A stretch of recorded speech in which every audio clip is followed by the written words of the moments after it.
오늘은 성령 강림 후 12번째 주일입니다. 거룩하고 복된 주님의 날에 아버지의 집에 나오신 여러분, 또 각 가정에서 예배하시는 여러분을 주님의 이름으로 사랑하고 환영합니다. 사랑합니다. 존중합니다. 존중합니다. 사랑합니다. 우리가 매달 한 달 기도하는 달로 정하고 기도의 제목을 여러분들에게 보내드렸습니다. 8월의 기도의 제목 여러분 함께 기억하시고 기도해 주시기를 부탁을 드립니다. 현장에서의 예배는 계속적으로 야외에서 이루어지고 있습니다. 지금 덥고 조금 어려운 가운데 있지만 은혜 가운데 건강한 가운데 잘 진행되고 있습니다. 영상으로 예배 드리시는 분들도 현장에서 예배하시는 분들을 위해서 기도를 부탁을 드리고, 영상으로 예배하시는 분들도 현장의 예배와 감동이 함께 하시기를 간절히 부탁을 드립니다. 이발하지 못해서 불편하신 분들은 담임 목사님께 연락을 주시면 담임 목사님께서 수요일에 이발을 해드립니다. 주시는 팁은 미자립 교회 돕기를 위해 사용이 됩니다. 여러분, 이발하기 원하시는 분들은 담임 목사님에게 꼭 연락을 부탁을 드립니다. 영상 예배를 드리시면서 준비하신 헌금은 개인 체크로 교회 사무실로 보내주시기를 부탁을 드립니다. 그리고 교회로 체크를 보내주신 분들은 주보를 꼭 확인하셔서 내가 보낸 헌금이 잘 도착했는지를 확인해 주시기를 부탁을 드리고, 명단에서 누락되신 분들은 저에게 연락을 주셔서 꼭 확인해 주시기를 다시 한번 부탁을 드립니다. 영상으로 예배하는 것이 우리의 일상이 되어가고 있습니다. 이 일상이 편안함이 되는 것이 아니라 간절함이 되어서 간절하게 하나님을 찾고 간절히 예배하는 우리 모두가 되기를 주님의 이름으로 간절히 부탁을 드립니다. 이제 다 같이 찬송하며 오늘의 예배를 시작합니다.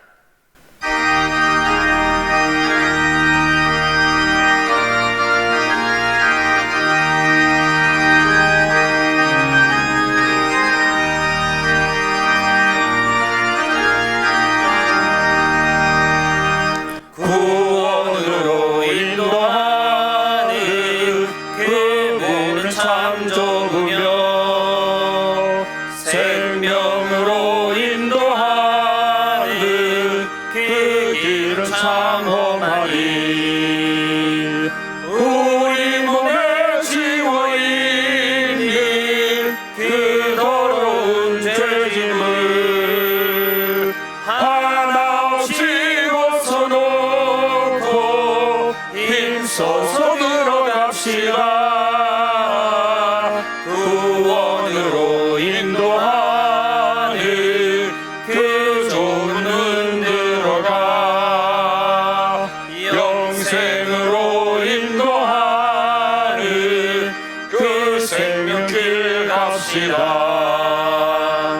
이 세상에 많은 사람 큰 문으로 들어가, 넓은 길로 갈지라도 멸망으로 끝나리.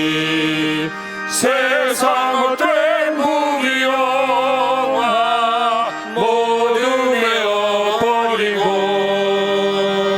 주의 말씀 순종하여 그 생명길로 갑시다.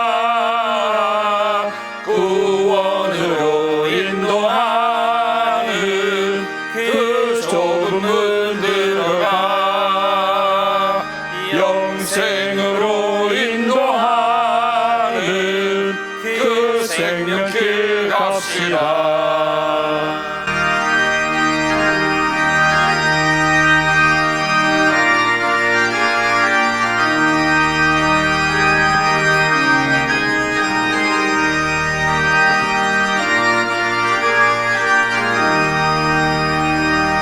구원의 문 열렸으니 주의 공로 힘입어 수저 말고 들어가서 생명길로 갑시다. 구원의 문 닫힌 후에 들어가고 싶으나 한 번 닫힌 구원의 문 또 열려지지 않으리.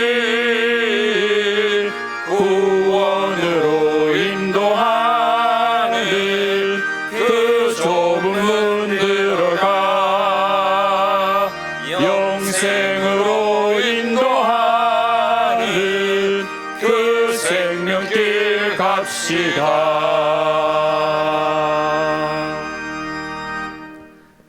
주님, 온 마음을 기울여서 주님께 감사를 드립니다. 신들 앞에서 내가 주님께 찬양을 드리렵니다. 내가 주님의 성전을 바라보면서 경배하고 주님의 진실하심을 생각하며 주님의 이름에 감사를 드립니다. 내가 부르짖었을 때에 주님께서는 나에게 응답해 주셨고 나에게 힘을 한껏 북돋워 주셨습니다. 내가 고난의 길 한복판을 걷는다고 하여도 주님께서 나에게 새 힘 주시고 내 원수들의 분노를 가라앉혀 주시며 주님의 오른손으로 나를 구원하여 주십니다. 주님, 주님의 인자하심은 영원합니다. 주님께서 손수 지으신 이 모든 것을 버리지 말아 주십시오. 아멘. 사도신경으로 우리의 신앙을 고백합니다. 전능하사 전능하사 천지를 만드신 하나님 아버지를 내가 믿사오며 그 외아들 우리 주 예수 그리스도를 믿사오니 이는 성령으로 잉태하사 동정녀 마리아에게 나시고 본디오 빌라도에게 고난을 받으사 십자가에 못 박혀 죽으시고 장사한 지 사흘 만에 죽은 자 가운데서 다시 살아나시며 하늘에 오르사 전능하신 하나님 우편에 앉아 계시다가 저리로서 산자와 죽은 자를 심판하러 오시리라. 성령을 믿사오며 거룩한 공예와 성도가 서로 교통하는 것과 죄를 사하여 주는 것과 몸이 다시 산 것과 영원히 사는 것을 믿사옵나이다. 아멘.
주님, 우리의 눈이 주님을 바라봅니다.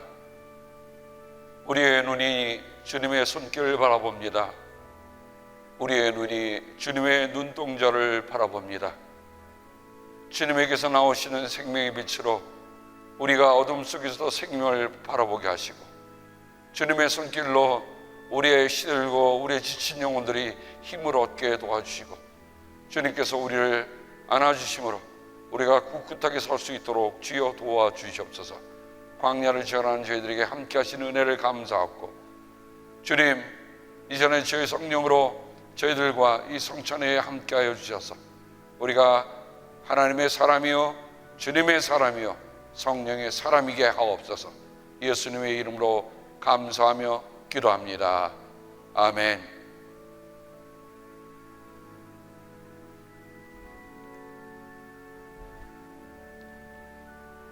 우리는 이 성찬을 나눔으로 우리 주님을 기억합니다.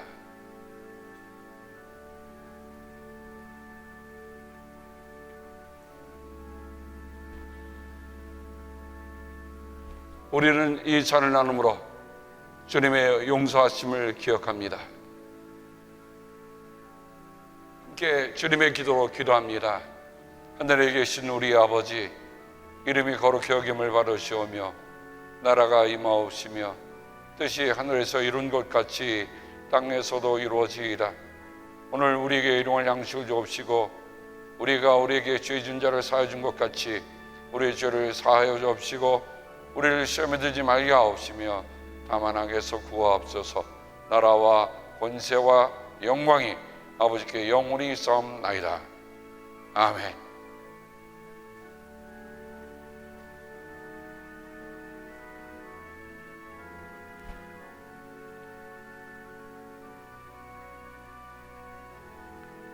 우리는 이 떡을 나눔으로 주님을 기억합니다.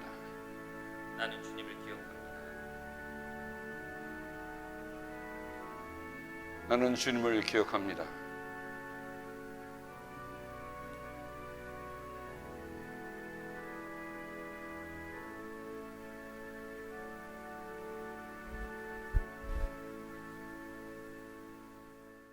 감사하신 하나님, 우한 바이러스의 순환 속에서도 성도들이 모여 천막을 치고 야외 예배를 드릴 수 있음을 진실로 감사하게 생각합니다.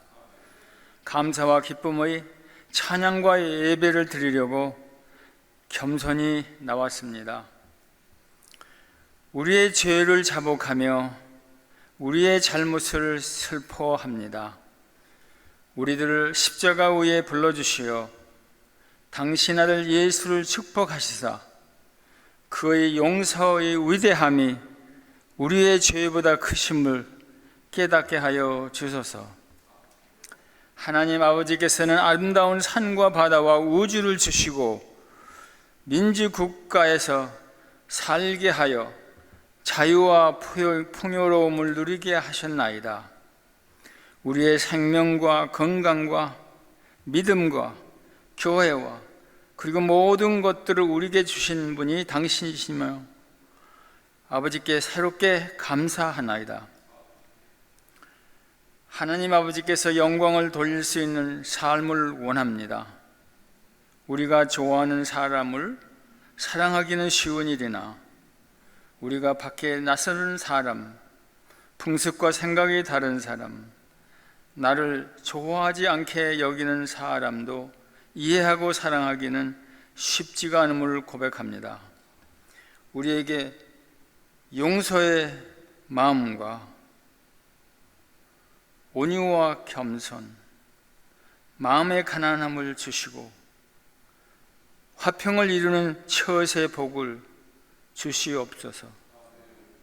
어려움과 아픔 속에서 두려워하지 아니하고 기뻐하고 즐거워하며 이겨내는 바울의 믿음과 인내를 우리 안에 키워 주시옵소서.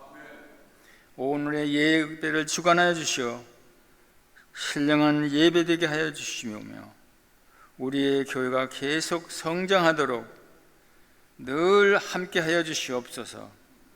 우리가 사는 미국을 축복해 주시고 만방의 덕이 되는 나라 되게 하여 주시오며 애당초에 참신했던 기독교의 그 정신이 온 땅을 덮게 하여 주소서.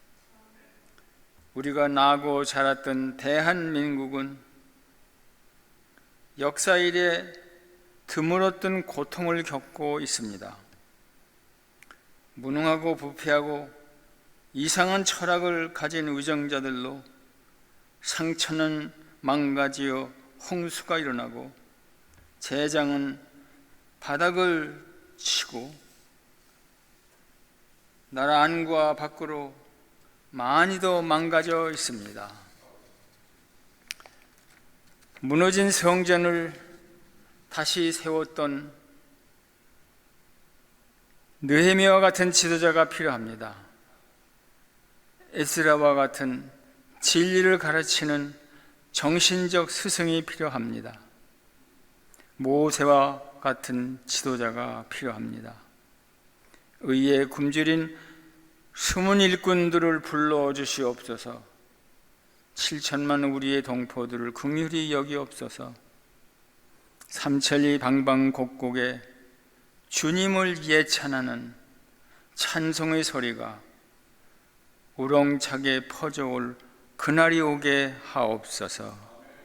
우리 주 예수 그리스도의 이름으로 기도드립니다. 아멘.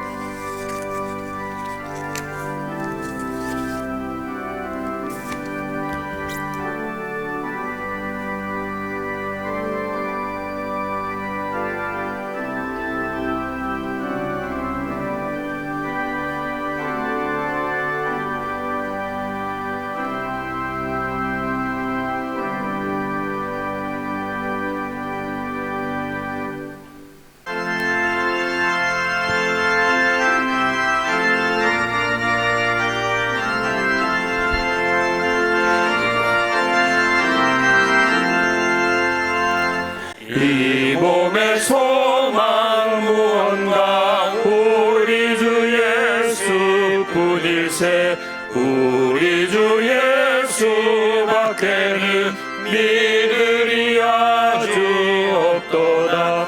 주 나의 반석이시니 그 위에 내가 서리라. 그 위에 내가 서리라. 무섭게 바람 부는 밤 물결이 높이 설렐 때 우리 주 크신 은혜에 소망에 닿칠 줄이라. 주 나의 반석이시니 그 위에 내가 서리라. 그 위에 내가 서리라. 세상에 믿던 모든 것 끊어질 그날 되어도 구주의 언약 미사와 내 소망 더욱 크리라. 주 나의 반석이시니 그 위에 내가 서리라. 그 위에 내가 서리라.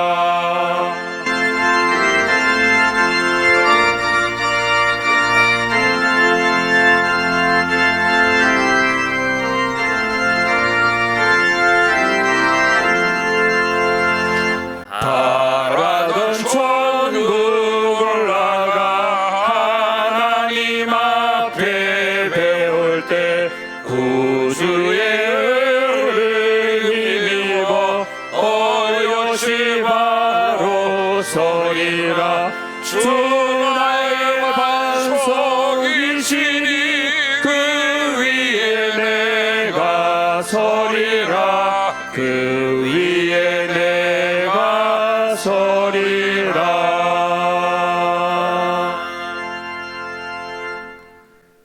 오늘 우리에게 주시는 하나님의 귀한 말씀은 마태복음 16장 18절에서 19절까지의 말씀입니다. 마태복음 16장 18절에서 19절까지의 말씀을 제가 읽어드리겠습니다. 나도 너에게 말한다. 너는 베드로다. 나는 이 반석 위에다가 내 교회를 세우겠다. 죽음의 문들이 그것을 이기지 못할 것이다. 내가 너에게 하늘나라의 열쇠를 주겠다. 내가 무엇이든지 땅에서 매면 하늘에서도 매일 것이요 땅에서 풀면 하늘에서도 풀릴 것이다. 우리에게 주시는 하나님의 귀한 말씀입니다. 담임 목사님 나오셔서 굳건한 반석이시니 그 위에 내가 서리라 라는 제목으로 말씀을 전해주실 때에 큰 은혜 시간 되시기를 바랍니다. 몽골로부터 편지가 왔습니다. 그래서 제가 몽골을 생각하면서 2년 전쯤에 우리가 징기스칸 국제공항에 도착했던 그때의 사진을 한번 찾아서 먼저 여러분에게 추억의 여행을 같이 떠나고자 합니다. 아유, 사람은 조금인데 웬 물건을 저렇게 바리바리 쌓고 와서 그때 유로교회가 우리가 헌당을 하고 그 안에 여러 가지 음향시설 등등을 하기 위해서 저렇게 많이 가져갔던 것이 기억이 납니다. 그 편지 내용은 이렇습니다. 리막준 목사님이 건강히 평안히 잘 지내셨나요? 2020년, 2021년도 신학교 공부가 시작되었습니다. 이번에 MTBC에서 공부하는 저희 UMC 사역자는 자르갈트 제책, 뭉크 제책, 투맨 자르가, 어던 치맥, 이 네 분입니다. 여러분 자라갈 채책의 모습을 보시면 저희가 칭클대 교회 갔을 때 김선래 선교사님이 그때 담임하고 계실 때 그 교회를에서 돕던 평신도 사역자가 지금 신학을 하고 그 교회를 돌보고 있습니다. 뭉크채책입니다. 뭉크채책은 우리 나란바테르 사모님하고 이름이 똑같아서 아마 뭉크채책 정도는 한국의 김영희 정도가 되지 않겠는가 같은 이름이에요. 주루헐교회에서 볼로르마 사역자 밑에서 주일학교를 섬기고 있는데 성경 공부를 하여 더 잘 섬기고 싶어서 이번 가을에 2년째 공부합니다. 어던 치맥입니다. 어던 치맥은 네 분 가운데서 유일하게 현재 마스터 오브 디비니티를 공부하는 대학을 졸업하고 지금 신학 석사 과정을 받고 있습니다. 헤른겔 교회 사역자인데 이번에 두 번째 신학 공부를 계속합니다. 공부합니다. 제가 간증을 다 여러분에게 소개해드릴 수는 없고, 그 어릴 적에 정말 가정의 어려움을 극복하고 그 10살 때 정말 하나님께 기도했는데 하나님께서 그 기도를 들어주셔서 하나님을 만났다고는 그 간증이 아주 새롭게 다가왔습니다. 드디어 네 번째입니다. 네 번째, 투맨 자르갈. 저는 원맨 자르갈이라는지 투맨 자르갈입니다. 이 투맨 자르갈을 여러분 유심히 보셔야 할 필요가 있습니다. 왜냐하면 이 투맨 자르갈이 지금 세례를 받고 있어요. 나란 바타르 목사님에게 뵀는데 저 뒤가 어디냐면 바로 우리가 성전을 봉헌한 유로교회에서 세례를 받고 지금 학부 과정으로 신학교에 입학을 했습니다. 그러면서 제가 지난번에 우리가 몽골에 다녀왔던 그 옛날 사진을 다시 한번 펼쳐봤어요. 그때 우리 선교팀이 갔을 때 그때는 저 뒤에 그냥 하우스만 있어서 저기에서 예배를 드리곤 했습니다. 그래서 제가 그때 저렇게 조그만 그 방 안에서 예배를 함께 드리는 아이들에게 그때 이렇게 물어봤어요. 여러분 가운데 저 나란 바타르 목사님처럼 앞으로 목사님 되고 싶은 사람 손 들어보세요 라고 했더니 세상에 거기 있는 아이들이 다 손 드는 거예요. 아마 투맨 자르갈이 그 중에 한 학생이 아니었겠는가 하는 생각이 드니까 그렇게 가슴이 뭉클하고 감사할 수가 없습니다. 우리가 교회 20주년 설립 기념으로 그 허름한 곳에서 예배드리기가 어려웠고 그 아이들이 방과후 학교를 할 수 있는 형편이 못 되니 우리가 성전을 반듯하게 짓자고 해서 저렇게 뒤에 아주 아담한 그리고 훌륭하게 겨울에는 보온이 되고 여름에는 참 시원한 그런 성전을 짓게 되어서 그때 우리가 같이 가서 사진 찍었고요.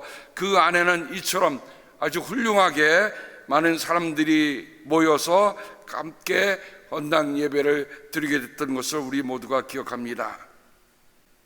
이번에 조진희 선교사님이 제임스 조 선교사님이 이 올해는 2020년 2021년도에 공부할 신학생이 4명입니다 4명인데 선교부에서 장학금을 지원해 줄 수 있는지요? 저희는 몇 년째 지금 성전을 짓는 것도 중요하지만 더 중요한 것은 그 성전 안에 있는 사람들, 그 사람들을 이끌어갈 차세대 신앙의 지도자를 위해서 지금까지 신학생들에게 저희가 장학금을 지급해 왔습니다.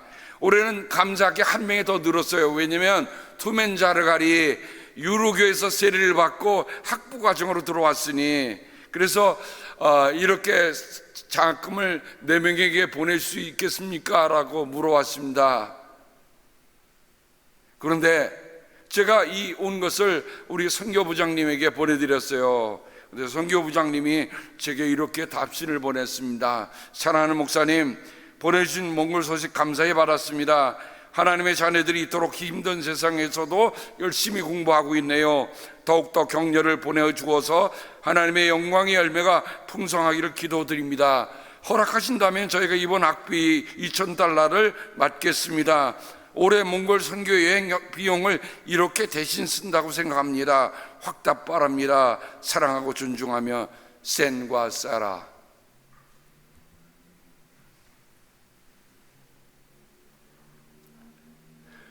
참 이상한 일입니다. 우리가 몽골 선교를 하고부터 시작해서 지금까지 하나님이 시마다 때마다 정말 사랑하는 성도님들의 마음을 움직여 주셔서 여태까지 우리가 그들에게 성심성의껏 정말 기도하는 마음으로 하나도 부족함 없이 그들에게 최선을 서포트하고 있고 계속 서포트하고 있음을 감사를 드립니다. 제가 그 편지를 어저께 받고서 답장을 보냈습니다. 스탱 권사님, 항상 선교에 있어서 동기부여를 해주셔서 감사하고 감동입니다. 두 분께서 주님을 사랑하는 마음으로 몽골 신학생을 품어주시고 공급하여 주셔서 고맙습니다. 지금 씨앗을 뿌리니 훗날 몽골의 복음화를 위해 100배 결실을 얻도록 기도합니다. 아울러 권사님 네 분의 삶에도 100배의 결실이 있기를 또한 기도합니다. 그러면 조선 교사님께 이 일을 알리고 세계 선교부를 통해 몽골 선교부에 곧 송금하겠습니다. 사랑하며 존중하며 리막철 목사님. 근데 이 편지를 보내고 나서 제가 우리 지금 새벽 기도에 우리가 교육자가 둘이 있으니까 우리 둘로 나눠서 새벽 기도를 합니다. 그래서 수요일하고 금요일을 우리 김종도 목사가 하는데 김 목사가 창세기 26장을 설교를 하는 거예요. 이삭에 관한 얘기입니다.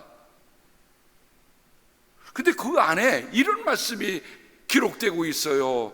이삭이 그 땅에서 농사를 지어서 그 해에 100배의 수확을 거두어 드렸다. 주님께서 그에게 복을 주셨기 때문이다. 이삭은 하나님께서 그랄 땅을 떠나지 말라라고 했기 때문에 그 말씀을 순종하며 여러 가지 어려움 속에서도 하나님의 말씀에 순종하니까 하나님께서 그 해에 100배의 결실을 주셨다. 제가 100배의 결실을 얻었다고 하는 말씀을 찾아보니까 창세기에 거기밖에 없고요. 신약에 와서 마태복음 13장 8절과 23절 예수님께서 찻비오 하늘나라의 비밀을 말씀해 주실 때 그러나 더러운 좋은 땅에 떨어져서 열매를 맺었는데 어떤 것은 100배가 되고 어떤 것은 60배가 되고 어떤 것은 30배가 되었다. 그러니까 예수님께서 100배 결실을 얻었다고 하는 것은 누가 생각이 났을까요? 아브라함의 하나님께 드렸던 그 아들 이삭이 그의 100배의 결실을 얻었다는 그 말씀을 예수님의 마음이셨을 거예요. 이삭이 하나님의 말씀에 순종하고 이삭이 하나님의 말씀에 따라 그가 모든 것을 준행했을 때에 하나님께서 이루어 주셨던 100배의 결실. 그래서 예수님은 이 말씀을 이렇게 해설해 주십니다. 그런데 좋은 땅에 뿌리시는 말씀을 듣고서 깨닫는 사람을 두고 하는 말인데 우리는 이것에 대해서 좀 주목을 해봐야 합니다. 왜? 우리는 지금 여태까지 많은 시간을 하나님의 말씀을 듣고 왔어요. 근데 중요한 것은 말씀을 듣는 것도 중요하지만 더 중요한 것은 뭐냐? 말씀을 듣고서 깨닫는 사람이라고 하는 겁니다. 깨달으면 이 사람이야말로 열매를 맺되 100배 혹은 60배 혹은 30배의 결실을 낸다. 사랑하는 성도 여러분, 우리가 하나님의 나라를 선포하기 위해서 하는 모든 일 하나에 여러분들이 그 말씀을 그냥 흘려보내지 아니하시고 편지를 보내도 그냥 흘려보내지 않으시고 여러분들이 마음을 두어서 마음에 깨닫고 그 일을 실행하니 여러분의 삶에 100배의 결실이 있는 줄로 저는 믿습니다. 이삭처럼 예수님이 축복하셨던 그 말씀처럼 그런 놀라운 일들이 일어날 것입니다. 우리 스탠과 사라 권사님뿐만 아니라 한국에서도 지난주에 11조와 미자립교회 헌금 함께 보냅니다 라는 짧은 메시지가 왔습니다. 그 전에 메시지를 보면 작은 물품 후원 받은 것, 판 것을 조금씩 모으고 있습니다. 목사님이 귀하신 사역을 함께 할 수 있게 하신 하나님께 감사드립니다. 근데 제 마음이 더 감동했던 것은요, 지금 스탠 사라 권사님이 몽골에 가려고 했던 선교경비 올해 못 가니까 그 선교경비를 보내는 심정으로 자금한다는 마음과 어쩜 이렇게 같은 마음을 갖고 있는 사람들이 미국에도 있고 한국에도 있네요. 휴가비 아껴서 미자립교회 헌금을 드립니다 라고 보내는데 이번 주에 도착을 한다고 왔어요. 주께서 내게 주시는 드리기를 기뻐하는 자녀 되기를 소망합니다. 수수료 때문에 아끼려고 11조와 미자립교회 헌금을 함께 보냈습니다. 한국에서 진아 집사님이 보내주셨습니다. 저는 바로 몽골 선교뿐만 아니라 오늘도 하나님의 일을 위해서라면 자기의 삶에 잉여 남은 것이 아니라 내 삶에 소중하게 하려고 했던 그 부분들이 정말 하나님의 위를 위해서 쓰인다고 한다면 서슴없이 나서는 이들 저는 그들을 가리켜 이렇게 표현하고 싶습니다. 이들이야말로 천국의 열쇠를 받은 그리스도의 제자들이다. 아멘. 아멘. 여러분, 천국의 나라 열쇠를 받았다는 건 뭡니까? 하늘나라의 비밀을 깨닫는다는 거 아니에요? 하늘의 비밀을 알 수 있다는 거 아닙니까? 하나님께서 우리를 향해서 주신 건 놀라운 은총과 축복이 얼마나 큰지, 우리가 그냥 잠가놓고 있는 게 아니라 그것을 열고 들어갈 수 있는 그 비밀이 우리에게 있다고 하는 겁니다. 오늘 말씀은 예수께서 빌립보의 가이사랴 지방에 이르러서 제자들에게 물으신 것으로 시작합니다. 어디라고요? 빌립보의 가이사랴라고 하는 것은 두 곳이 있습니다. 하나는 지중해연에 있는 헤롯궁이 있는 가이사랴가 있고, 하나는 갈릴리 북서쪽에 있는 그 헤롯문산에 멀지 않은 수원지와 같은 곳에, 거기에 가이사랴 또 빌립보라는 곳이 두 곳이 있어서 가이사랴 빌립보라고 얘기합니다. 근데 예수님께서 그 가이사랴 빌립보에 가셔서 제자들에게 묻습니다. 사람들이 인자를 누구라고 하느냐? 여기 인자라는 것은 The Son of Man, 바로 The Son of Man이라고 하는 것은 구약의 묵시문학 중에서 다시 오실 메시아를 가리킬 때 쓰는 말입니다. 그래서 예수님이 대놓고 물어보신 거예요. 너희들이 기다리고 있는 The Son of Man, 너희들이 성경에서 읽은 그 인자가 누구라고 하느냐? 제자들이 대답합니다. 세례자 요한이라고 하는 사람들도 있고, 엘리야라고 하는 사람들도 있고, 예레미야나 예언자들 사람 가운데 한 분이라고 하는 사람들도 있습니다. 예수님은 거기에 멈추지 않으십니다. 그러면 너희는 나를 누구라고 하느냐? 우리는 늘 이런 질문 앞에 서야 합니다. 이런 질문을 들어야 합니다. 우리가 예수가 누구신가라고 하는 것은 확고한 신앙 고백, 그것이 있어서 하는 일로 하고 그거 없이 사는 것하고는 전혀 다른 겁니다. 어떻게 다르냐고요? 죽음의 문들하고 천국의 열쇠라고 하는 두 가지 대조를 한번 보세요. 이때 시몬 베드로 대답합니다. 선생님은 살아계신 하나님의 아들 그리스도십니다. 예수께서 말씀하십니다. 시몬 바요나야, 너는 복이 있다. 너에게 이것을 알려주신 분은 사람이 아니라 하늘에 계신 나의 아버지시다. 사랑하는 성도 여러분, 우리가 신앙을 찾아가고 신앙을 추구하고 신앙을 모색하고 신앙을 위해서 열심히 노력하고 간구하는 것도 중요하지만, 더 중요한 것은 하나님께서 내게 주시는 깨달음, 하나님께서 내게 주시는 그 은혜가 뭔가를 우리가 알고 살아야 한다는 거지요.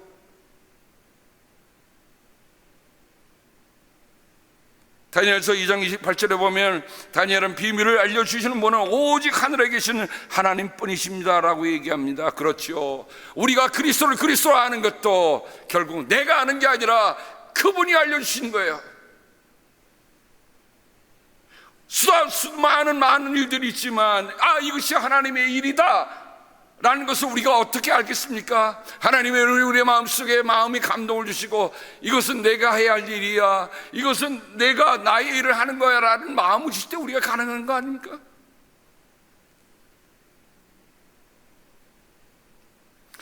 저는 오늘 말씀을 보면서 첫 번째 퍼펙트 스톰을 예고하시는 주님의 음성을 들을 수가 있었습니다. 퍼펙트 스톰이라고 하는 건 두 다른 태풍이 만나서 세상에 메가톤급의 폭풍을 일으킬 때 말하는 퍼펙트 스톰이라는 말이 원래 기상이변에서 오는 말입니다만은, 여러분 성경을 자세히 보시면 예수님께서 십자가와 부활이라고 하는 두 다른 기류를 우리에게 보내세요. 이 십자가와 부활이 만나면 그냥 이르는 게 아니에요. 십자가와 부활 사건이 우리 안에 들어오면 우리에게 영적인 폭풍을 일으키는 겁니다. 영적인 폭풍을 일으키는 거예요. 주님의 십자가 때문에 내가 죄사함을 받고 내 죽을 몸이 죽음의 문에서 어정거리던 영혼이 부활의 그리스도를 만나 천국의 열쇠를 받고 산다는 거예요.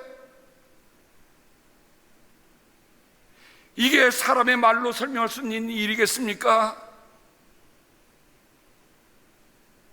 십자가 십자가와 부활이라고 하는 것은 신앙의 핵입니다. 우리는 십자가와 부활의 주님이 다시 오심을 믿고 기다리는 거예요. 나를 위해 십자가에 죽으신 그분이, 나를 위해 그 죽음을 이기신 주님이 이제 다시 오실 것이라고 하는 그 믿음 가지고 우리는 기다리며 살아가고 있는 것입니다. 그때부터 예수께서는 자기가 반드시 예루살렘에 올라가야 하며 장로들과 대제사장들과 율법 박사들에게 많은 고난을 받고 죽음을 당해야 하며 사흘째 되는 날에 살아나야 한다는 것을 제자들에게 밝히기 시작하셨습니다. 어느 때요? 바로 이 가이사라 빌립보에서 신앙 고백 그 사건을 전후해서 일어난 일입니다. 자, 그럼 가이사라 빌립보라고 하는 게 뭘 얘기할까? 왜 하필이면 예수님께서는 그 가이사라 빌립보에 가셔서 그렇게 물어보셨을까? 여기에는 가이사라 빌립보라고 하는 것은 단지 그냥 장소가 아니라 거기에는 두 가지 의미가 함께 담겨 있습니다. 하나는 종교와 정치가 만나는 곳입니다. 어떤 이들은 얘기합니다. 교회가 정치에 개입하지 말라. 저는 그 말이 바른 말이 생각되지 않습니다. 왜냐하면 정치를 잘못하면 잘못한다고 교회가 얘기를 해줘야 돼요. 나라가 잘못 가면 잘못 간다고 얘기를 해줄 것이 교회가 해야 할 일입니다. 그럼 가이사라 빌립보는 어땠는가?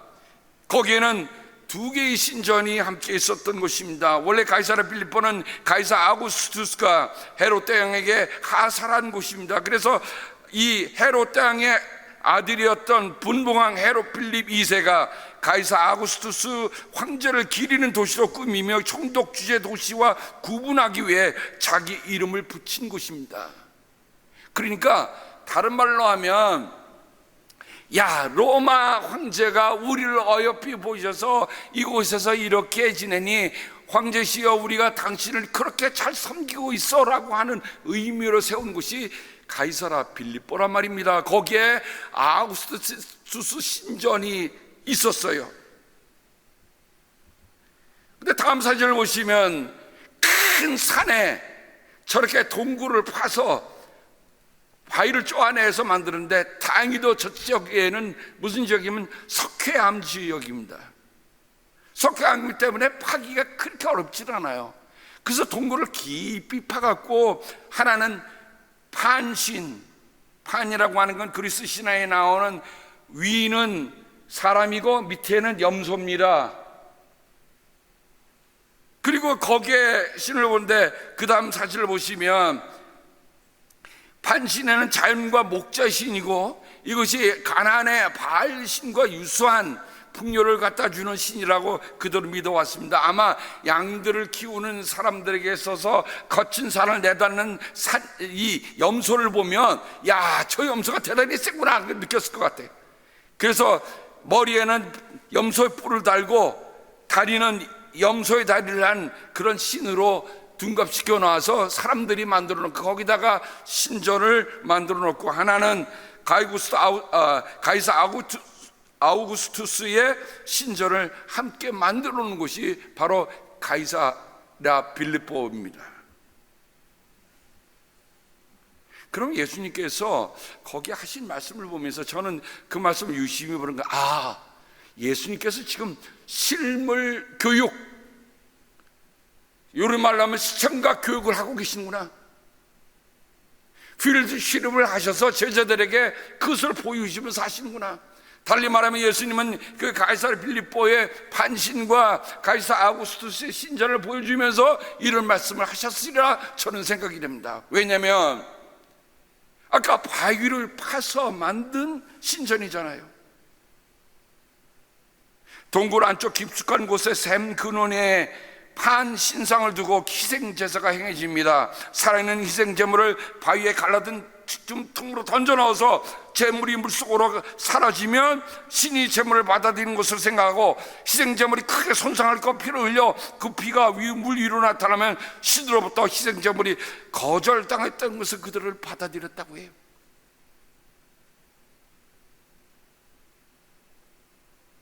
그래서 거기 가보면 그 양을 보관하는 자리가 있어요. 그러니까 양을 제물로 하기 위해서인데 그 양을 잡아서 죽는데 그게 잘 꼬르륵 들어가 보면 신이 우리를 잘 받았다. 갑자기 거품이 피가 나면 신이 우리의 재물을 거절했다고 그들을 생각을 합니다. 여기서 우리는 잠깐 그 옆에 있는 또한 로마 황제 신 가이사 아구스투스를 신으로 순수하는 그 신전에서 무슨 일이 일어났을까? 예수님은 마태복음에서 또 이런 말씀하신 것을 우리가 기억할 겁니다. 가이사 것은 가이사에게, 황제 것은 황제에게, 하나님 것은 하나님께 돌려라. 자, 그렇다고 한다면 그 바위는 무엇을 의미할까? 왜 예수님께서 베드로에게 너는 페트라, 너는 반석, 너는 바위라 하셨을까? 그 말에는 구약서부터 내려오는 하나님을 부르는 표상이 그 안에 담겨 있습니다. 여러분, 거친 광야를 지나가는 사람들이 그들이 어디에 가서 그들이 쉬며 어디 가서 숨을 쓰고 있겠습니까? 특별히 엔게리 광야에서 다윗은 몇 년 동안 사울의 뒤쫓김을 당하면서 숨고 살았는데요, 그가 어디에 살았어요? 내 바위 및 동굴 속에서 살았다. 땡볕이 내리쬐는 이때에 여러분은 어디에 가서 그들을 찾겠습니까? 큰 바위 밑에 그들을 하여 사람이 살 수 있는 거 아닙니까?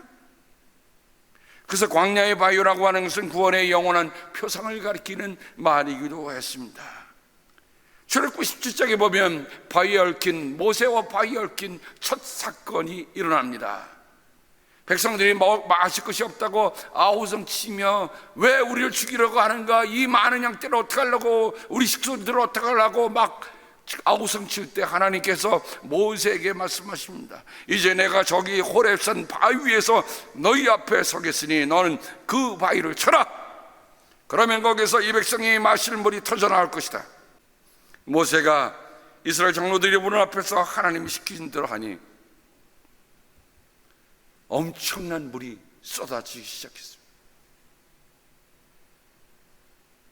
그랬을까요? 하나님께서는 정말 그 거친 광야를 지나오는 백성들이 그 거친 광야보다도 더 거친 마음을 갖고 있던 그들을 이제 끌고 마지막으로 모압 광야, 젖과 꿀이 오는 땅을 이제 건너갈 그쯤에 건너지는 못하고 이쪽 모압 평야에서 모세에게 마지막 설교를 하게 하시고, 신명기 32장에 보면 하나님께서 모세에게 마지막 노래를 가르치라고 하십니다. 노래를 가르치라고 해요. 지금도 참 하나님의 교육 방법은 다른 것 같아요. 왜냐하면 노래로 하는 거는요, 사람이 응원을 하기 때문에 잊어지지 않습니다. 그 곡은 다 잃어버렸지만 지금 지금 읽고 있는 것은 모세가 그 백성들에게 가르친 노래입니다. 그 노래의 첫 마디를 이렇게 시작합니다. 하나님은 반석, 하나님은 바위, 하시는 일마다 완전하고 그의 모든 길은 올곧다. 그는 거짓이 없고 진실하신 하나님이시다. 의로우시고 곱기만 하다.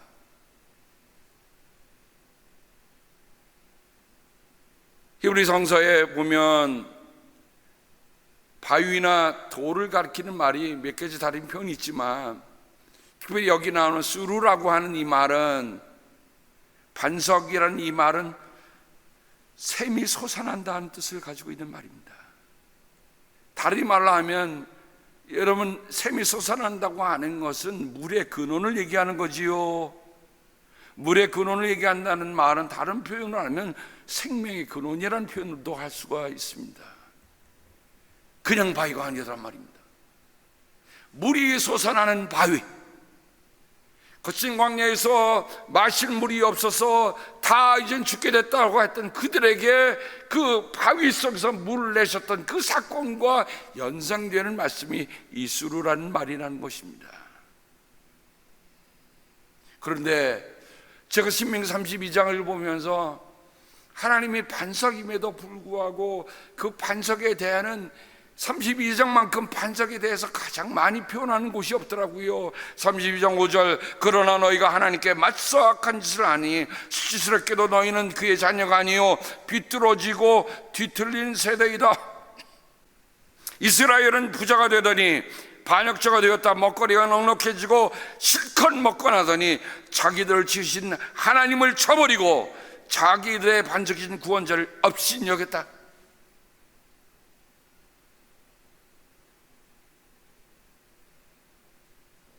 하나님이 그렇게 생명 구해 주시고 하나님이 그렇게 자유를 주시고 그들을 40년 동안 이끌어내 주셨음에도 불구하고 그들의 삶에 뭐가 오는 겁니까? 부자가 되더니 먹거리가 넉넉해지고 실컷 먹고 나니까 어떻게 해요? 자기를 지으신 하나님을 저버리고 자기들의 반석이신 구원자를 업신여겼다.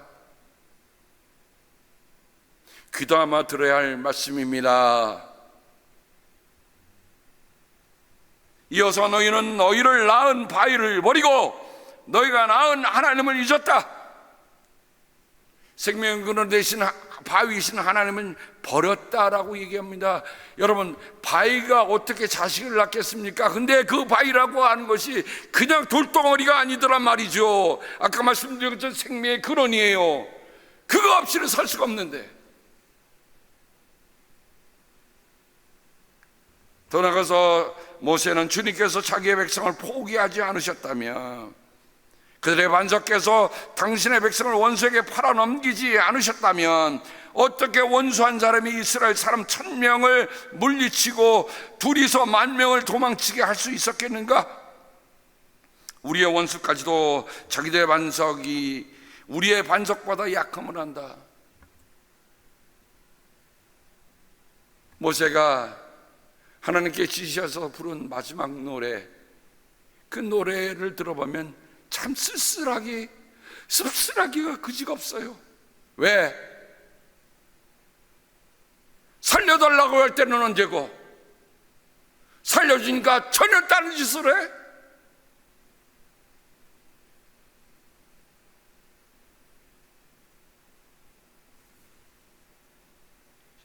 구약 성경에 중심 속에 있는 또 한 사람의 인물이 있습니다.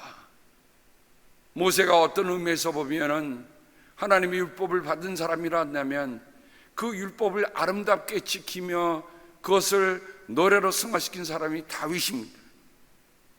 다윗은 18편에서 주님은 나의 반석, 나의 요새, 나를 건지시는 분, 나의 하나님은 내가 피할 바위, 나의 방패, 나의 구원의 뿔, 나의 산성이십니다.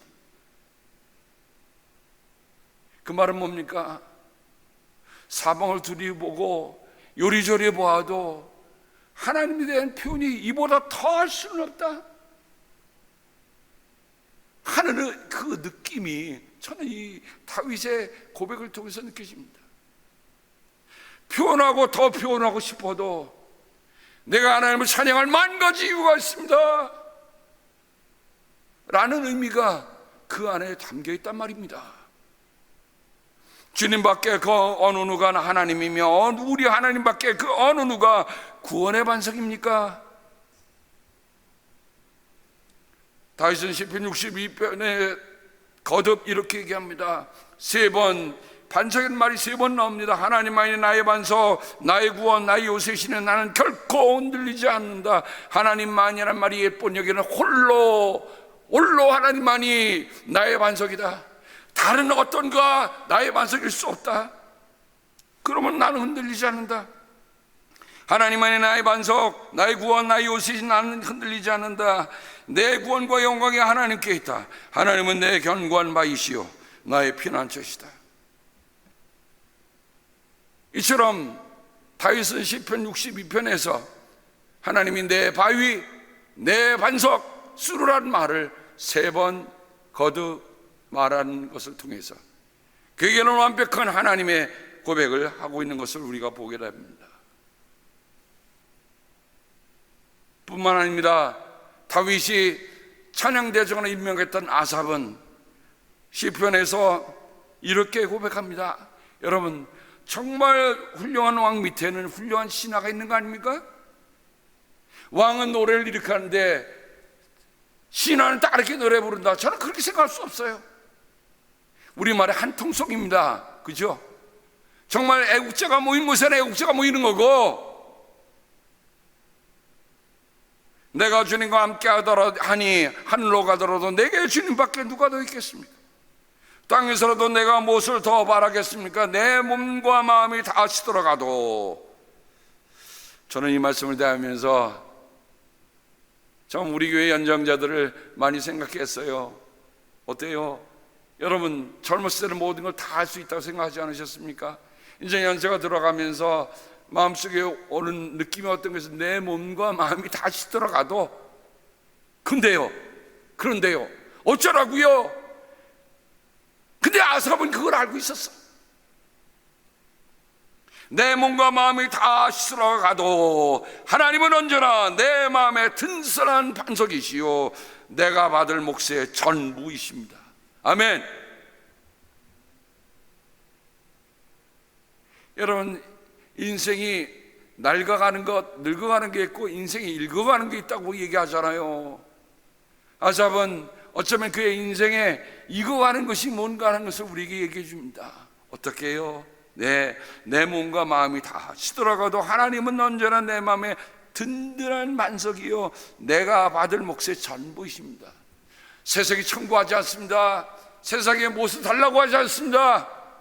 자식들에게 뭐 해달라고 하지 않아요. 누가 해주세요? 하나님이 해주신다. 하나님이 해주신다.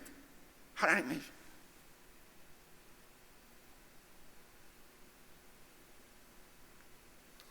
구약의 복음서라고 하는 이사에서 보면 너희는 떨지 말아라 겁내지 말아라 내가 예전부터 너에게 이미 예고하여 주지 않았느냐 나는 예고하였고 너희는 이것을 증언할 나의 증인들이다.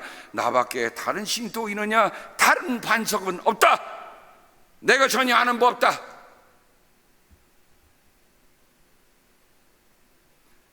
하나님은 포로로 끌려갔다가 이제 회복되어 오는 그들을 향해서 다시 말씀해 주는 겁니다. 어떻게 해요? 다른 반석은 없다. 그래서일까요? 1948년 5월 14일 이스라엘의 독립선언을 합니다. 제가 이스라엘을 찾아보면서 하나 깜짝 놀란 게 있습니다. 여러분 이스라엘의 기본 헌법은 뭘까요? 이스라엘의 기본 헌법은 토라예요. 오경입니다. 근데 그들이 1948년 유엔에 의해서 팔레스타인에서 두 나라를 세우는 그 결의안이 통과됐을 때 5월 14일 날 그들은 이스라엘 독립선언서를 정한 것에 모여서 벤구리온 그 수상이 그것을 발표를 하는데요.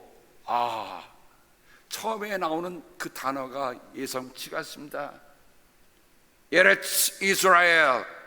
에레츠라는 말은 Land of Israel이라는 뜻입니다. 이스라엘 땅. 그렇지만 이 에레츠라는 말 속에는 뭐가 함유되어 있냐면 바로 이스라엘의 반석이신 하나님이 함께 있다는 것이에요. 이스라엘의 반석에 우리의 믿음을 세우고, 다른 말로 하면 에레츠 이스라엘이라는 말은 주로 이스라엘, 바위요 절벽의 산인. 그래서 어떤 의미에서 보면 그들은 하나님이 그렇게 난공불락의 바위요 산이요 절벽이라는 믿음을 갖고 있기 때문에 어떤 어려움 속에서 그들은 결속할 수 있고 어려울 일이 헤어나오더라고요. 초기 그들이 갖고 있었던 소위 말하는 자율 민병대가 세 그룹이 있었었는데 나라가 딱 서게 되니까 다 하나로 뭉치더라고요. 전 그걸 보면서 이스라엘이 된 나라구나. 요즘 한국은 어떻습니까? 하나가 아니라 하나를 둘로 쫓기고 둘을 셋을 쫓고 잠깐만 사람을 쫓기 시작해. 잠깐만 나눠. 왜 나눕니까? 이합 집산이 돼야 거기서 왕해 먹는 어떤 사람이 있거든요. 사람들의 마음을 갈갈이 찢어놓는 일들이 있어요. 근데 이스라엘은 안 그렇더라고요. 하나님을 믿는, 하나님이 나의 반석이라고 하는, 하나님이 나의 바위라고 하는, 하나님이 주신 땅이라고 하는 그 결속력 하나가 그들을 둘러싼 모든 아랍 국가의 엄청난 위협에도 든든하게 설 수 있었다는 겁니다. 자, 바위의 이런 역사적인 배경을 함께 우리가 쭉 같이 나눠보니 여러분 어떻습니까? 정말 하나님이 나의 바위라고 우리는 고백하며 삽니까? 하나님은 나에게 흔들림 없는 분이고 내게 변함없는 나의 구원의 주인이라고 고백합니까? 바로 베드로는 예수님을 그 바위라고 고백하는 거예요. 그래서 바위는 다름 아닌 그리스도이십니다. 비록 베드로에게 너는 베드로다, 너는 페트라다 라고 얘기하지만 그 말은 어떤 의미를 지고 있을까요? 베드로 네가 바위야 라는 의미일까요? 아니면 베드로가 시몬이라는 이름 대신에 앞으로 베드로라는 이름을 통해서 반석이라는 또 유인들이 다 아는 이름이잖아요. 반석은 누가 반석이라고요? 하나님만이 반석이에요. 그러니까 그 이름에게 베드로라고 준 것은 내 이름이 듣고 내 이름이 불릴 때마다 누구를 기억하는 말입니까? 하나님을 기억하는 말이에요. 우리가 일상적인 모든 삶 속에서 정말 우리가 매일매일 같이 외치고 있는 이름이 무엇입니까? 바울은 고린도서 10장 1절부터 4절에서 이렇게 얘기합니다. 이미 출애굽의 사건을 그는 함축적으로 이렇게 얘기합니다. 형제자매 여러분, 나는 여러분이 이 사실을 알기를 바랍니다. 우리 조상들은 모든 구름의 보호 아래 있었고 바다 가운데를 지나갔습니다. 이렇게 그들은 모두 구름과 바다 속에서 세례를 받아 모세에게 속하게 되었습니다. 그들은 모두 똑같은 신령한 음식을 먹고 모두 똑같은 신령한 물을 마셨습니다. 그들은 자기들과 동행하는 신령한 바위에서 물을 마신 것입니다. 그 바위는 그리스도이십니다. 여러분, 가멜레일 면화에서 율법에 정말 정통하고 능통했던 바울이 이스라엘 역사를 꿰뚫어 보면서 그들은 그냥 물을 마신 것이 아니라 신령한 음료를 먹고 신령한 물을 마시고 신령한 음식을 먹었다. 근데 그 물은, 바위는 누구냐? 그리스도라는 말로 해석해 준다고 하는 것은 이거는 엄청난 일입니다. 요즘 우리는 참 흔들리는 세상을 살아가고 있습니다. 우리가 살고 있는 터전이 언제 허물어질지 모르는 그런 위태위태함을 많이 느끼고 삽니다. 언제 무엇이 어떻게 들이닥칠지 모르는 정말 죽음의 문이 코앞에 들이닥친 것 같은 그런 삶을 우리는 지금 살고 있습니다. 근데 이런 속에서 우리는 어떻게 살아가야 하는가? 1935년 한국의 장로교는 신편 찬송가라는 것을 내게 됩니다. 바로 우리가 조금 전에 불렀던 이 몸의 소망 무언가 우리 주 예수뿐일세, 우리 주 예수밖에는 믿으리 아주 없도다. 지금 번역에는 주 나의 반석이신인데 그때는 굳건한 반석이신이라고 해서 제가 오늘 말씀이 제목을 굳건한 반석이시니 그 위에 내가 서리라. 여러분, 1935년은 어떤 해입니까? 한민족의 깜깜한 암흑기였어요. 제가 역사를 찾아보니까 4월 6일 날 조선 총독부와 일본 청무성이 80만 한국 농민의 만주 이전을 결정합니다. 자기 마음대로예요. 한반도에서 그 백성들을 80만을 만주로 쫓아내는 겁니다. 9월에 조선 총독부에서는 각 학교에 신사참배를 강요합니다. 된노이까 하면서 그들은 신사참배를 강요해야 돼요. 10월 12일 날은 조선 주둔 일본군이 사단 대항 훈련을 실시하고 독립운동자를 다수 검거하기 시작합니다. 자, 이런 깜깜한 때에 누가 있었습니까? 누가 있었습니까? 1938년은 내선 일체로 해서 한국말을 이제 전혀 못 쓰게 만들고 결국 민족의 언어를 말살한다는 것은 문화를 말살하는 일입니다. 그때 누가 있었습니까? 이 암흑기에 바로 그리스도를 중심한 교회가 있었다는 거예요. 그 교회가 민족의 빛이었다는 거예요. 그 교회가 이 말을 잃어버리지 않도록 끝까지 버텨줬다는 겁니다. 다른 것을 쓸 수 없어도 찬송가를 부를 수 있었어요.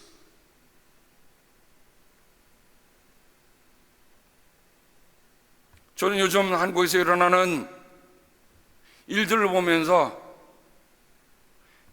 이렇게 얘기합니다. 기독교 없는 오늘의 한국은 없다. 어떻게 오늘이 왔는데 교회를 함부로 대하는 현 시국은 하나님을 두려워할 줄 모르는 것이며 한국의 미래와 소망을 저버리는 것입니다. 믿는 자들을 탄압하고 자유시민과 자유언론을 체포하고 억압하고 탈북민을 북송시키는 독재국가 중국과 같은 테이블에 앉는다는 것이 수치스러운 줄 알아야 합니다. 일본보다 한국에 가장 큰 치명적인 단절을 준 나라는 중국입니다. 왜 일본만 거들먹거려요? 중국은 반석이 아닙니다. 중국은 가라앉는 모래입니다. 저는 그렇게 표현합니다. 중국은 현재 죽음의 문들이다. 하데스의 문들이다. 여러분, 우리가 데드볼트라는 거 있죠? 데드볼트는 뭡니까? 양쪽에 손잡이가 없어요. 키로만 잠글 수 있는 겁니다. 근데 오늘 말씀에 보면 죽음의 문들은 하나가 아니에요. 많습니다. 그 문은 양면에 손잡이가 없어서 들어가면 돌아올 수가 없어요. 들어서면 할 수 있는 게 아무것도 없습니다. 문이 언제 어디서 어떻게 열릴지를 알 수가 없습니다. 자동문처럼 열리나 퇴로가 없습니다. 열쇠는 사람이 주고 있지 않습니다. 주님만이 가지고 계세요. 요한계시록 1장 18절에 보면 나는 한 번 죽었으나 보아라 영원무궁하도록 살아있어서 사망과 지옥의 열쇠를 가지고 있다라고 우리 주님은 선언하고 계십니다. 그래요. 죽음의 열쇠는 우리의 영역이 아닙니다. 죽음의 문은 우리가 열 수도 없고 우리가 닫을 수도 없습니다. 거기 들어가면 돌아오지 못해요. 그런데 우리 주님이 오늘 하신 말씀 속에 우리가 잊지 말아야 할 중요한 게 있습니다. 죽음의 문들을 두려워할 것이 아닙니다. 죽음의 문들이 이기지 못하는 그 믿음이 있습니다. 그래서 주님은 그것을 뭐라고 합니까? 천국의 열쇠라고 합니다. 예수께서 그들에게 대답하십니다. 너희에게는 하늘나라의 비밀을 아는 것을 허락해 주셨지만 다른 사람들에게는 그렇게 해주지 않았다. 살면서 꼭 받아야 할 열쇠가 바로 천국의 열쇠입니다. 저는 그 천국의 열쇠를 이렇게 세 가지로 표현해 봤어요. 구원의 열쇠입니다. 우리는 예수를 믿는 믿음으로 말미암아 구원을 받는 천국의 열쇠를 받는 사람들이에요. 두 번째는 믿음의 열쇠입니다. 믿음을 가져야 믿음으로 열어야 열리는 것이 있어요. 세 번째는 생명의 열쇠입니다. 얼마나 감사합니까? 주님께서 우리에게 죽으라고 하는 게 아니라 우리가 살라는 생명의 열쇠를 우리에게 허락하셨다는 것입니다. 죽음의 문들이 이기지 못하는 게 있습니다. 바로 천국의 열쇠를 갖고 사는 겁니다. 지금 우리는 이 열쇠를 가지고 계십니까? 열쇠를 갖는데 열쇠는 갖는데 목적이 있는 게 아니에요. 열쇠는 여는데 써야 열쇠입니다. 천국의 열쇠를 가지고 사는 성도님들이 계셔서 저는 죽음의 문들 앞에서도 두렵지가 않습니다. 아까는 가이사라 필리포로 했는데 이제 저기 지중해 연안에 있는 헤롯궁이 있었던 가이사라로 여러분을 잠깐 보여줍니다. 어마어마한 유적지입니다. 여기에는요 경기장도 있고요, 원형 콜로세움도 있고요, 대중목욕탕도 있고요, 왕의 목욕탕도 있고요. 하여간 또 수로가 얼마나 내려왔는지 그 수로를 끄는 것을 보면서 대단하다. 근데 특징 하나가 있습니다. 헤롯이 이곳에 궁을 세울 때 어디에 대해 세웠냐고요? 모래 위에 세웠습니다. 그러니 지금 헤롯 궁전은 물에 잠수하러 다 깔아앉아 버렸어요. 사도행전 12장에 보면 그 헤롯에서 이렇게 얘기합니다. 헤롯이 베드로를 잡아서 요한을 잡아서 베드로를 잡아서 이제는 다음날 처형하려고 그랬는데 주님께서 천사를 보내서 베드로를 끄집어냅니다. 기억하시죠? 근데 그 말씀에 보면 헤롯은 샅샅이 찾아봤으나 베드로를 찾지 못하고 경비병들을 문초한 뒤에 명령을 내려서 그들을 사형에 처하였다. 어쩌면 요즘 세대하고 누가 하는 일하고 똑같은지 모르겠습니다. 그런 다음에 헤롯은 유대를 떠나 가이사랴로 내려가서 가이사랴로 가서 거기서 한동안 지냈다. 그 말씀 좀 건너뛰면 지정단 내래 헤롯이 용포를 걸쳐 입고 왕조의 저정하에 그들에게 연설하였다. 그때 군중이 신의 소리다, 사람의 소리가 아니다 하고 외쳤다. 그러자 즉시로 주님의 천사가 헤롯을 내리쳤다. 헤롯이 하나님께 영광을 돌리지 않았기 때문이다. 그는 벌레에게 먹혀서 죽고 말았다. 아무리 왕좌에 있을 뭐합니까? 저는 그래서 그 헤롯의 죽음을 보면서 그를 가리켜 이렇게 단편으로 표현합니다. 벌레보다 못한 놈. 벌레가 뭐 그냥 죽었으니까.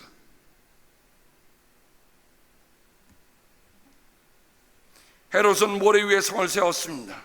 주님의 말씀을 무시하고 주님의 종을 포악하게 들어오며 산 결과가 바다에 잠겨 있습니다. 오늘 우리는 정말 이 노래를 우리 가슴속 깊은 곳으로부터 불러야 할 것입니다. 굳건한 반석이 시리 그 위에 내가 서리라. 그 위에 내가 서리라. 주 나의 반석이시니 주 나의 반석이시니 그 위에 내가 서리라. 그 위에 내가 서리라. 하나님 아버지, 지금 가라앉고 있는 살아는 우리의 모국과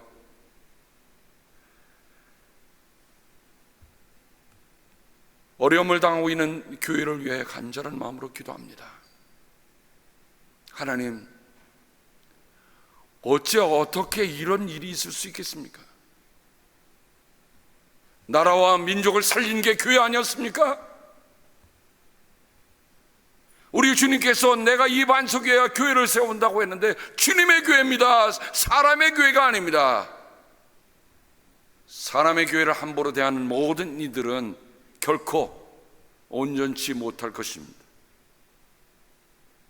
헤롯이 벌레 파먹히듯 그런 것을 두려워할 줄 알게 하여 주시옵소서. 하나님, 이런 어려운 가운데서도 천국의 열쇠를 손에 쥐고 그 열쇠로 정말 믿음을 열며 사랑을 열며 생명을 열어가는, 구원을 열어가는 우리 사랑하는 성도님들의 행복에 축복하여 주소서. 저들이야말로 이삭에게 베푸셨던 그 축복처럼 우리 주님께서 말씀하셨던 것처럼 100배의 결실이 얻어지도록 은혜로 함께하여 주시옵소서. 예수님의 이름으로 감사하며 기도합니다. 아멘.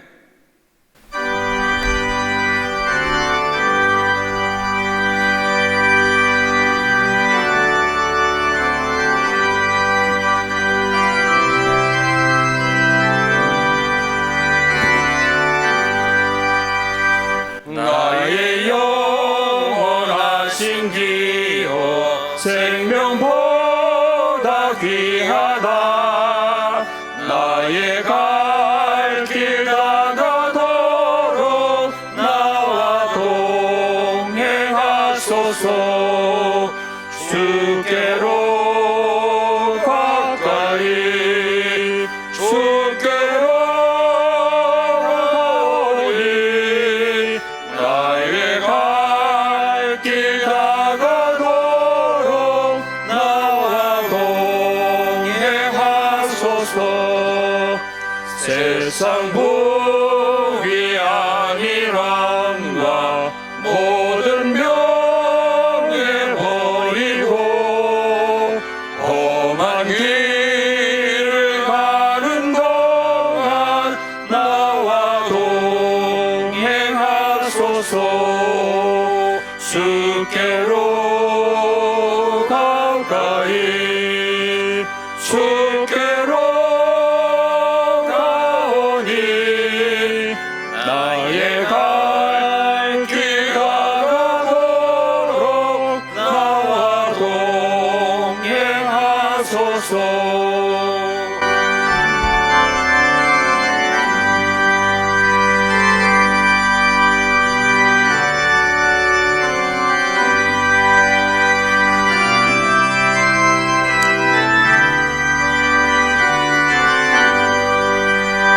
어두운 골짜 지나가며 험한 바다 건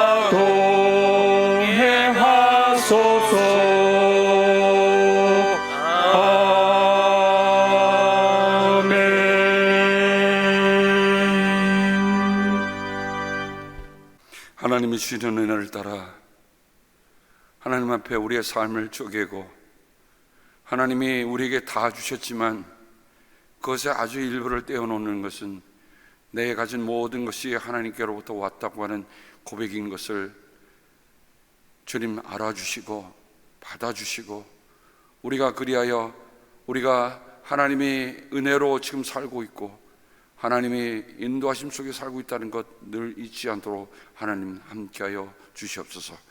이곳에 주의 사랑하는 주의 성도들이 또한 이곳에서 또한 각 가정에서 구별해야 되는 예물 하나하나에 주님 기억하시고, 하나님 바라는 것은 그들이 드리는 모든 삶의 결실들 위해 하나님께서 100배의 결실을 더 맺어주는 귀한 은혜가 있도록 하나님이와 함께하여 주시옵소서. 아버지, 굳건한 반석 되시는 주님 위에 굳게 서겠습니다. 아버지 고맙습니다. 주님께서 복을 주시고 지켜주시며 밝은 얼굴로 되어주시며 은혜를 베풀어 주시고, 주님께서 고이 보셔서 평화 주시기를, 굳건한 반석 위에 늘 서는 우리를 모두에 이제부터 영원토록 함께 하시옵기를 성부와 성자와 성령의 이름 받들어 축원하옵나이다. 아멘.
주